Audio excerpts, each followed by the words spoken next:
कल आवेगा देश की जनता का फतवा। सवेरे 8 बजे तो शुरू होगी वोटां की गिनती। चोण कमिशन ने कीतियां तैयारी।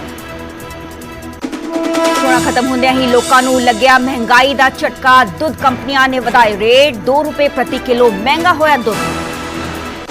पंजाब च अज तो महंगा होया सड़क ते सफर। अमृतसर दिल्ली नैशनल हाईवे ते बड़े टोल होए महंगे। हाईवे के सफर लई चुकाउणगे होणगे वध पैसे। आज प्रेस कॉन्फ्रेंस करेंगे चोण कमिशन। मीडिया सामने मुखातिब होकर चोणा संबंधी सवालों के जवाब देंगे अधिकारी। कल वोटां की काउंटिंग तो पहला अहम मनी जा रही पीसी। जेल जाने तो पहला अरविंद केजरीवाल ने पोलिटिकल अफेयर्स कमेटी नाल कीती मीटिंग। सीएम मान भी मीटिंग च रहे मौजूद। भविष्य के एक्शन नूं लैके बनाई रणनीति। जेल जाने तो पहला केजरीवाल दा वर्कर्स नूं सुनेहा ईवीएम्स अते वीवीपैट दा मिलान कीते बिना ना छड्डन काउंटिंग सेंटर्स। एग्जिट पोल जरिए बीजेपी खेड रही है माइंड गेम। एग्जिट पोल्स के नतीजों तो बीजेपी बागो बाग कहा देश तीजी बार पूर्ण बहुमत नाल आ रही मोदी सरकार।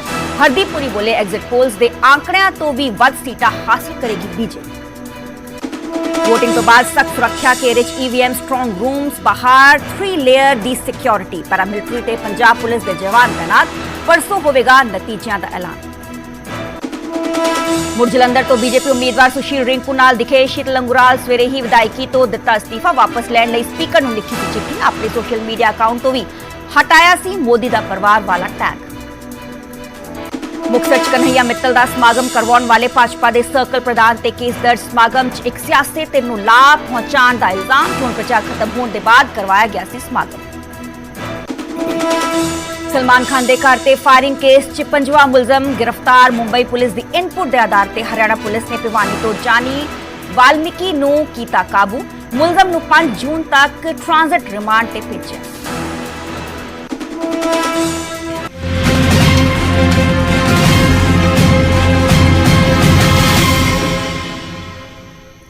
सत श्री अकाल जी, मैं हां सरबजोत कौर। न्यूज़ 18 पंजाब हरियाणा देख रहे सारे दर्शकों का स्वागत है। बुलेटिन की शुरुआत करांगे ते गल करांगे लोक सभा चोणां दी। कल 4 जून है ते सबनूं बेसब्री दे नाल इस तारीख का इंतजार है क्योंकि कल आवेगा देश की जनता का फतवा।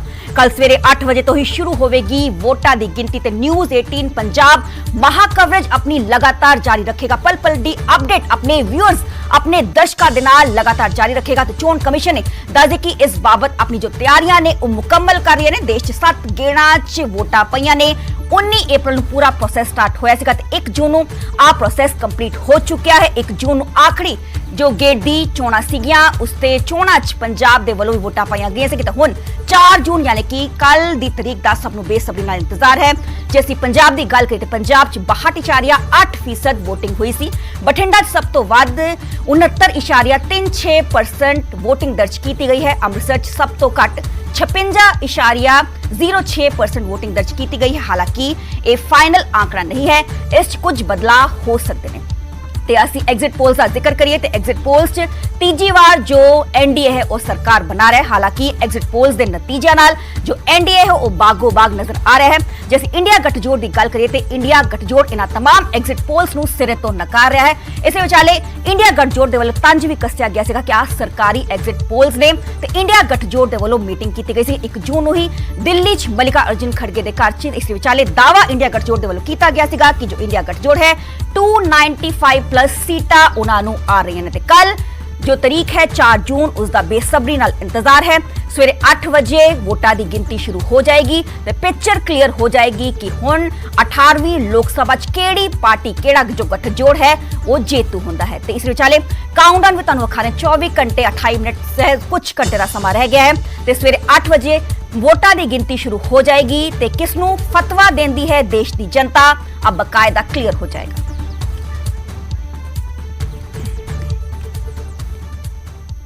हुण गल करांगे इलैक्शन कमिशन दी। इलैक्शन कमिशन अज अहम प्रेस कॉन्फ्रेंस करेगा। दस के चोणां मुकम्मल होने ते मीडिया के मुखातिब होणगे इलैक्शन अधिकारी। चोणां संबंधी सवालों का जवाब भी देगा चोण कमिशन। दस के विरोधी धिरां लगातार सवाल कर रही ने। कल काउंटिंग तो पहला चोण कमिशन की अहम प्रेस कॉन्फ्रेंस मल्ली जा रही है। इलैक्शन कमिशन अज अहम प्रेस कॉन्फ्रेंस करेगा। इस विचाले जो राजीव कुमार ने उन्होंने वालों प्रेस कॉन्फ्रेंस की जाएगी। चीफ इलैक्शन कमिश्नर ने इंडिया के चोणां संबंधी सवालों का जवाब वो देंगे। विरोधी धिरां लगातार कई तरह के सवाल कर रही ने ज़ाहिर जी गल है कि उन्होंने दे भी जो जवाब ने वो इलैक्शन कमीशन के वालों दिते जाते।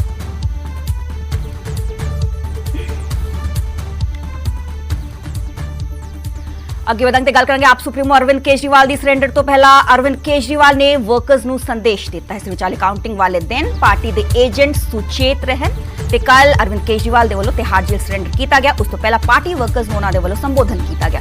केजरीवाल ने कहा कि पोलिंग एजेंट आखिर तक स्टेशन ते डटे रहन, ईवीएम्स ते वीवीपैट्स दियां पर्चियां दा मिलान करके ही उठन सारे वर्कर्स एजेंट्स। मेरा मानना है कि इंडिया गठजोड़ जीतेगा, केजरीवाल दावा करते हुए नजर आए। उन्होंने कहा कि मेरे तो लिखवा लवो, सारे एग्जिट पोल्स फर्जी ने, फेक ने। बीजेपी माइंड गेम खेड रही है। दो तस्वीर वक्-वक् तुहानू टीवी स्क्रीन ते वखा रहे। इस विचाले अरविंद केजरीवाल सब तो पहला राजघाट पहुंचे, बापू नूं नमन किया। उस तो बाद हनुमान मंदिर गए, कनॉट प्लेस, उत्थे नतमस्तक होए। उस तो बाद निकले सीगे काफले दे नाल, पर उस तो पहला वर्कर्स नूं संबोधन उन्हां दे वल्लों कीता गया ते उस तो बाद तिहाड़ जेल च उन्होंने सरेंडर कर दिया।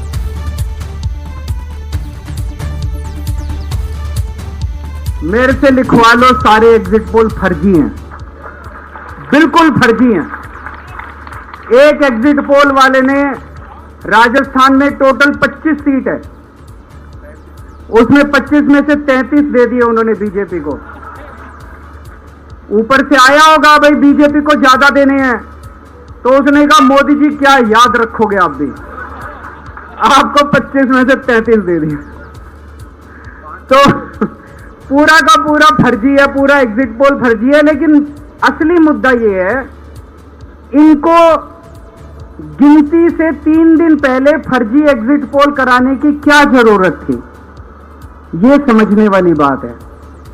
एक ये चल रहा है कि इन्होंने मशीनों का घोटाला कर दिया, लेकिन मैंने संदीप पाठक को भी बोला है और मैं सारे इंडिया गठबंधन की पार्टियों को बोलना चाहता हूं, अपने अपने काउंटिंग एजेंट को बोल दो पूरी तरह से सतर्क रहे। आखिरी तक अगर हार भी रहे हैं तब भी उठ के ना आए। कई बार क्या होता है, 1 राउंड में, 2 राउंड में, 3 राउंड में हार गए तो उठ के चले जाते हैं। उठ के नहीं जाना, सबसे लास्ट में रैंडम जितने बूथ होते हैं, ईवीएम मशीन होती है, उसकी पर्चियां पड़ती हैं। उन पर्चियों में से 5% पर्चियां उठाई जाती हैं। उन 5% ईवीएम की मैचिंग वीवीपैट की स्लिप से कराई जाती है। वीवीपैट पे जो स्लिप है उसकी काउंटिंग होती है, जैसे बैलेट पेपर की काउंटिंग होती थी, और उसकी काउंटिंग और ईवीएम की चेकिंग होती है दोनों की। एक भी मशीन अगर मैच ना करे तो वहां चुनाव रद्द कर दिया जाता है। तो अगर आपने ये चेकिंग कर ली वहां पे, तो इसका मतलब फिर ईवीएम का घोटाला हम बचा सकते हैं। फिर ईवीएम के घोटाला अगर कर रखा इन्होंने तो हम उसको एक्सपोज कर सकते हैं। तो सब लोगों ने लास्ट तक रुक के, आपका कैंडिडेट हार भी रहा है तब भी आखिरी तक रुक के आपको ये ईवीएम की चेकिंग करा के आनी है, ईवीएम और वीवीपैट की मैचिंग करा के आनी है। एक थ्योरी ये चल रही है कि इन्होंने इतना ज्यादा सीटें इसलिए दिखाई क्योंकि इनके लोगों ने शेयर मार्केट में इन्वेस्ट कर रखा है, और कल जब शेयर मार्केट खुले तो बम्पर होगा, तो ये अपने शेयर बेच बाच के खुद तो निकल लेंगे। बाकी अरविंद केजरीवाल ने पोलिटिकल अफेयर्स कमेटी नाल मीटिंग की थी। दस के सरेंडर करन तो पहला आप मीटिंग अरविंद केजरीवाल दे वल्लों की थी। इस विचाले पोलिटिकल अफेयर्स कमेटी के मैंबर्स दे नाल अरविंद केजरीवाल ने खास चर्चा की थी। भविष्य के एक्शन नूं लेके भी रणनीति बाकायदा स्ट्रैटेजी कड़ी गई ते मीटिंग च मुख्यमंत्री भगवंत मान भी मौजूद रहे थे। कल दी तस्वीरां तुहानूं विखा रहे हैं। इस विचाले पोलिटिकल अफेयर्स कमेटी के नाल मीटिंग की गई आप सुप्रीमो अरविंद केजरीवाल नाल, क्योंकि इस विचाले कल अरविंद केजरीवाल नूं तिहाड़ जेल सरेंडर करना सीगा। जो 21 दिनां दी इंटरिम बेल सीगी वो खत्म हो रही सीगी ते सुप्रीम कोर्ट के आदेशों के तहत अरविंद केजरीवाल दे वल्लों तिहाड़ जेल सरेंडर किया गया। पर उस तो पहला आ अहम मीटिंग की गई अरविंद केजरीवाल दे वल्लों। इस विचाले पंजाब के खजाना मंत्री हरपाल चीमा नजर आ रहे हैं, बकायदा होर भी कई वड्डे आगू नजर आ रहे हैं। तो इस विचाले सीएम भगवंत मान भी इस मीटिंग का हिस्सा रहे।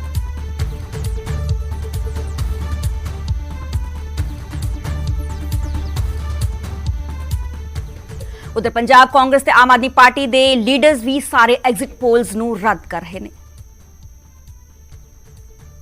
और एग्जिट पोल क्या कहते हैं मेरे को इसका तो मालूम नहीं है, लेकिन मेरे को नहीं लगता कि ऐसी कोई बात है। जो एग्जिट पोल है वो तो ये भी कह रहा है कि हम 2 से 3 सीट बीजेपी ले जाएगी, 2 से 4 सीट पंजाब के अंदर, लेकिन ऐसा कुछ लगता नहीं है। मेरे को नहीं लगता कि एक भी सीट बीजेपी पंजाब में ले पाएगी। तो बहुत से लोगों का बहुत सारा, और कौन चलाता है एग्जिट पोल आपको पता ही है कैसे होता है एग्जिट पोल। पंजाब को लोग क्या अनुमान है आपका कांग्रेस लगा? मैंने पहले जो कहा था, सबसे बड़ी पार्टी होगी, सबसे बड़ा नंबर होगा कांग्रेस पार्टी का। ਕਿਉਂਕਿ ਉਹ ਚੀਜ਼ ਜਿਹੜੀ ਐਗਜ਼ਿਟ ਪੋਲ ਜਿਹੜਾ ਦੇ ਰਿਹਾ ਵਾ, ਉਹ ਪਿਛਲੇ ਲੰਬੇ 10 ਸਾਲ ਤੋਂ ਜਿਹੜੇ ਉਹ ਚੈਨਲ ਦੇ ਰਹੇ ਨੇ ਜਿਹੜੇ ਪੱਕੇ ਤੌਰ ਤੇ ਬੀਜੇਪੀ ਦੇ ਆਫਿਸ ਤੋਂ ਚੱਲਦੇ ਨੇ। ਕਹਿਣ ਨੂੰ ਦੂਸਰੇ ਪ੍ਰਾਈਵੇਟ ਬੰਦਿਆਂ ਦੇ, ਪਰ ਕਰਦੇ ਉਹੀ ਨੇ ਜੋ ਆਉਂਦੇ ਨੇ। ਉਹਨਾਂ ਜਦੋਂ ਉਹਨਾਂ ਨੇ 10 ਸਾਲ ਇੰਨਾ ਉਹਨਾਂ ਦਾ ਮਤਲਬ ਪ੍ਰਚਾਰ ਕੀਤਾ, ਤੇ ਹੁਣ 4 ਸਾਲ 4 ਦਿਨ ਨਾ ਕੀ 2 ਦਿਨ ਰਹਿ ਗਏ ਨੇ, ਅੱਜ ਦਾ ਕੱਲ ਦਾ ਦਿਨ ਹੈ, ਪਰਸੋਂ ਨਤੀਜੇ ਆ ਜਾਣੇ। ਉਹ ਹੁਣ ਵੀ ਕਹਿਣਗੇ ਵੀ ਅਸੀਂ ਤੇ ਬਣਾਤੀ, ਹੁਣ ਲੋਕ ਨਹੀਂ ਮੰਨੇ, ਅਸੀਂ ਕੀ ਕਰੀਏ। ਅਖੀਰ ਤੇ ਇਹੀ ਹੋਣਾ ਨਾ, ਕਿਉਂਕਿ ਜਿੰਨੀਆਂ ਵੀ ਸਰਕਾਰਾਂ ਜਿੱਥੇ ਵੀ ਕਿਤੇ ਸਟੇਟ 'ਚ ਬਣੀਆਂ ਨੇ ਜਾਂ ਕਿਤੇ ਵੀ ਬਣੀਆਂ ਨੇ, ਉਹ ਸਰਕਾਰਾਂ ਹਮੇਸ਼ਾ ਹੀ ਜਿਹੜੇ ਜੇ ਕਾਂਗਰਸ ਪਾਰਟੀ ਦੇ ਜਾਂ ਉਹਨਾਂ ਦੇ ਅੰਗੇਸਟ ਬਣੀਆਂ ਨੇ, ਤੇ ਉਹ ਤਾਂ ਐਂਡ ਤੱਕ ਇਹੀ ਕਹਿੰਦੇ ਰਹੇ ਵੀ ਨਹੀਂ ਇੱਥੇ ਬੀਜੇਪੀ ਬਣੇਗੀ ਜੀ, ਜਾਂ ਬੀਜੇਪੀ ਅਲਾਇੰਸ ਦੇ ਬੰਦੇ ਮਤਲਬ ਪਾਰਟੀਆਂ ਜਿਹੜੀਆਂ ਉਹ ਸਰਕਾਰ ਬਣਾਉਣਗੀਆਂ। ਮਤਲਬ 4 ਤਰੀਕ ਦੂਰ ਨਹੀਂ ਹੈਗੀ ਹੈ। 4 ਤਰੀਕ ਨੂੰ ਸਾਰੇ ਮਤਲਬ ਦੁੱਧ ਦਾ ਦੁੱਧ, ਪਾਣੀ ਦਾ ਪਾਣੀ ਹੋ ਜਾਊ। ਕਿਹੜਾ ਬੰਦਾ ਕਿੰਨੇ ਪਾਣੀ 'ਚ ਹੈਗਾ ਉਹ 4 ਤਰੀਕ ਨੂੰ ਸਾਫ਼ ਹੋ ਜਾਊਗਾ। ਮੈਂ ਅੱਜ ਦੀ ਤਰੀਕ ਤੁਹਾਨੂੰ ਕਹਿ ਸਕਦਾ ਕਿ ਅਸੀਂ ਸੀਟ ਜਿੱਤਾਂਗੇ, ਔਰ ਵੱਡੇ ਮਾਰਜਨ ਨਾਲ ਜਿੱਤਾਂਗੇ, ਜਿਹੜਾ ਕਿ ਪੰਜਾਬ ਸ਼ਾਇਦ ਸਭ ਤੋਂ ਵੱਧ ਮਾਰਜਨ ਹੋਊਗਾ। ਔਰ ਮੁਕਾਬਲਾ ਤੁਹਾਨੂੰ ਕਿਸ ਦੇ ਨਾਲ ਨਜ਼ਰ ਆਇਆ, ਬੀਜੇਪੀ ਨਾਲ ਜਾਂ ਆਮ ਆਦਮੀ ਸਾਡੇ ਨਾਲ ਪਾਰਟੀ? ਕਿਸੇ ਦਾ ਮੁਕਾਬਲਾ ਨਹੀਂ ਹੈ। 2 3 4 ਪੋਜੀਸ਼ਨ ਵਾਸਤੇ ਇਹਦਾ ਆਪਸੀ ਮੁਕਾਬਲਾ ਹੈਗਾ ਜੀ। ਪਹਿਲਾਂ ਤਾਂ ਦੇਖੋ ਟੱਕਰ ਸੀ ਦੂਜੇ ਤੇ ਆਉਣ ਲਈ ਇਕੱਲੀ ਖਹਿਰਾ ਸਾਹਿਬ ਤੇ ਮਾਨ ਸਾਹਿਬ ਦੀ। ਹੁਣ ਵਿੱਚ ਮੈਨੂੰ ਲੱਗਦਾ ਹੈ ਸਾਰਿਆਂ ਚੋਂ ਹੀ ਕੋਈ ਸਮਝ ਨਹੀਂ ਆ ਰਿਹਾ ਭਾਈ ਇਹਨਾਂ ਜੋ ਦੂਜੇ ਤੇ ਜਿਹੜਾ ਉਹ ਕੌਣ ਆਊ। ਆਮ ਆਦਮੀ ਪਾਰਟੀ 1% ਵੱਡੀ ਲੀਡ ਲੈ ਕੇ ਜਿਹੜੀ ਜਿੱਤ ਹੈ ਉਹ ਦਰਜ ਕਰੂਗੀ। ਦੂਜੇ ਤੇ ਕੌਣ ਆਉਣਾ ਇਹ 4 ਦਿਨ ਪਤਾ ਲੱਗੂ। ग्राउंड की रियलिटी कुछ होर है, दिखाया कुछ होर जा रहा है। शायद किसी दबदबा के थले गल्लां हो रही। ਜਿਹੜੀ ਗੱਲ ਭਗਵੰਤ ਮਾਨ ਹੋਰੀ ਕਰਦੇ ਸੀਗੇ 13-0 ਵਾਲੀ ਐਗਜ਼ਿਟ ਪੋਲ ਦੇ ਵਿੱਚ ਕਿਹਾ ਜਾ ਰਿਹਾ ਕਿ 2 ਸੀਟਾਂ ਜਿਹੜੀਆਂ ਪੰਜਾਬ ਦੀਆਂ ਜਾਂ 3 ਇੱਥੇ ਜੇ ਖੜੇ ਨੇ ਐਗਜ਼ਿਟ ਪੋਲ ਆਪ ਲਈ, ਉਸ ਨੂੰ ਕਿਵੇਂ ਮੰਨਦੇ ਹੋ? ਤੁਹਾਨੂੰ ਕੀ ਲੱਗਦਾ ਹੈਗਾ? ਮੈਨੂੰ ਅੱਜ ਵੀ ਲੱਗਦਾ ਕਿ ਮਾਨ ਸਾਹਿਬ ਨੇ ਜਿਹੜਾ ਵਾਅਦਾ ਕੀਤਾ ਸੀ 13-0 ਦਾ, ਅਸੀਂ ਉਹ ਪੂਰਾ ਕਰਾਂਗੇ ਤੇ ਪੂਰਾ ਹੀ ਹੋਣ ਵਾਲਾ ਹੈ। ਹੁਣ ਗੱਲ ਕਰਾਂਗੇ ਐਗਜ਼ਿਟ ਪੋਲਸ ਦੀ। ਐਗਜ਼ਿਟ ਪੋਲ ਦੇ ਨਤੀਜੇ ਦੇ ਨਾਲ ਉਤਸ਼ਾਹ 'ਚ ਹੈ ਬੀਜੇਪੀ, ਯਾਨੀ ਕਿ ਬਾਗੋ ਬਾਗ ਹੈ। ਦੇਸ਼ 'ਚ ਬਣਨ ਜਾ ਰਹੀ ਹੈ ਮੋਦੀ ਸਰਕਾਰ। अब बीजेपी ਦੇ ਵੱਲੋਂ ਆਪਣਾ ਦਾਅਵਾ ਠੋਕਿਆ ਗਿਆ ਹੈ। ਇਸ ਦੇ ਵਿਚਾਲੇ ਬੀਜੇਪੀ ਦਾ ਕਹਿਣਾ ਹੈ ਕਿ ਤੀਜੀ ਵਾਰ ਪੂਰਨ ਬਹੁਮਤ ਦੀ ਸਰਕਾਰ ਬਣੇਗੀ। ਐਗਜ਼ਿਟ ਪੋਲਸ ਦੇ ਆંકੜਿਆਂ ਤੋਂ ਵੀ ਵੱਧ ਸਾਨੂੰ ਸੀਟਾਂ ਆਉਣਗੀਆਂ। ਮੋਦੀ ਸਰਕਾਰ 'ਚ ਦੇਸ਼ ਦਾ ਹਰ ਪੱਖ ਤੋਂ ਵਿਕਾਸ ਹੋਇਆ ਹੈ। ਇਸ ਵਿਚਾਲੇ 2 ਵੱਡੇ ਚਿਹਰੇ ਨੇ, 2 ਮੰਤਰੀ ਨੇ। ਇਸ ਦੇ ਵਿਚਾਲੇ ਗਜਿੰਦਰ ਸ਼ੇਖਾਵਤ ਤੇ ਹਰਦੀਪ ਪੁਰੀ, ਉਹਨਾਂ ਦੇ ਵੱਲੋਂ ਦਾਅਵਾ ਕੀਤਾ ਗਿਆ ਹੈ ਕਿ ਇਸ ਵਾਰ ਵੀ ਤੀਜੀ ਵਾਰ ਵੀ ਮੋਦੀ ਸਰਕਾਰ ਬਣੇਗੀ, पूर्ण बहुमत उन्हें मिलेगा। इसके विचाले बागो बाग जो है बीजेपी नजर आ रही है। हालांकि कल 4 जून है, कल ही फतवा आना है कि देश की जनता ने की डिसाइड किया है जो 18वीं लोकसभा केड़ी पार्टी नूं बहुमत मिलेगा ते केड़ी पार्टी सरकार बनाएगी। पर उस तो पहला ਵੱਖ-ਵੱਖ दावे ठोके जा रहे हैं। जैसे एग्जिट पोल्स की गल करिए तो एग्जिट पोल्स के मुताबिक एनडीए नूं पूर्ण बहुमत तीजी बार मिलन जा रहा है। इस विचाले इंडिया गठजोड़ पिछड़ता नजर आ रहा है। पर कल डिसाइड होएगा, जनता फतवा सुनाएगी कि जनता ने किसनूं जो है अपना जो 18वीं लोकसभा दे लई केड़ी पार्टी नूं चुनिया है। सरकार तो मैडम बनी रही है, पर exit polls are only exit polls. और मेरा 2014 का 2019 का हमारा ये अनुभव है कि जो ट्रेंड होता है वो एग्जिट पोल बता देते हैं, पर वो ट्रेंड कहाँ तक जाता है। अभी जो आपके एग्जिट पोल्स जो मैंने देखे हैं वो सब कह रहे हैं कि हमारे कोई 2 कह रहे हैं 310 आएंगे, 1 कह रहा है 324 आएंगे, 2 कह रहे हैं 350 आएंगे।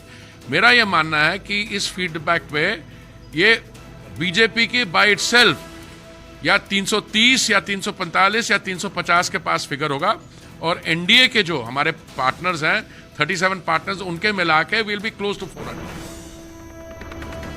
इस विचाले चोण कमिशन नूं विरोधी धिरां दा डेलीगेशन मिले है। काउंटिंग नूं लैके चोण कमिशन दे कोल अपनियां कुछ मंगां रखियां गईयां ने। विरोधी डेलीगेशन दे वल्लों ईवीएम दी मूवमेंट सुरक्षित होवे, येचुरी दा कहना है। ईवीएम जान लिजान जिस निगरानी सीसीटीवी राही कीती जावे, ईवीएम दी डेट ते टाइम भी डिस्प्ले होवे ते जो विरोधी धिर है उहदे वल्लों डिमांड की गई है। हालांकि एक डेलीगेशन बकायदा इलैक्शन कमिशन नूं मिलिया ते तमाम जो डिमांड्स उन्हां दियां सीगियां वो इलैक्शन कमिशन दे अगे रखियां गईयां। होती है हमारे काउंटिंग एजेंट्स को, वो जब भी कुछ मांगते हैं इस रूल के तहत, उसे कहा जाता है कि आप इलेक्शन कमीशन ऑफ इंडिया से लिखित में ले आओ। अब ये संभव हो नहीं पाता काउंटिंग के समय, तो इस तरीके से कई सारी बातें टल जाते हैं। तो हमने उनसे आग्रह यही किया, जो बातें आपने खुद कही अपने गाइडलाइंस में, उसको लागू करवाने के लिए डायरेक्ट इंस्ट्रक्शंस दो, या आपके जो ऑब्जर्वर्स हैं उनको ये हिदायत दी जाए कि ये सब लागू हो। उनमें से जो मुख्य बातें हैं वो मैं आपको रेखांकित करके बता दूं। मुख्य जो इश्यूज है वो हमने यही कहा था कि ये इंश्योर करना चाहिए, number 1, safe movement of control units through a CCTV monitored corridor. कहाँ से ले आते, कहाँ से मतलब उसको काउंटिंग टेबल पर रखते, मतलब ये सब जो है, this should be through a CCTV monitored corridor. Number 2, verification of the current date and time displayed on the control units. ये वेरिफिकेशन बहुत इम्पोर्टेंट है, क्योंकि जब तक ये वेरीफाई नहीं होता वो ऑथेंटिसिटी आपको नहीं मिलती कि ये वही कंट्रोल यूनिट है जो वहाँ से आया पोलिंग बूथ से, ये बदला नहीं गया। तीसरा, confirmation of the start and end time and date of poll and date of voting process in the counting agents. वही उसी मशीन से जो आता है data, that has to be confirm कि कौन से डेट पे उसको शुरू हुआ, ताकि चुनाव का डेट, चुनाव का शुरू होने का समय, अंत होने का समय, ये सब जो है रीचेक करना ज़रूरी है।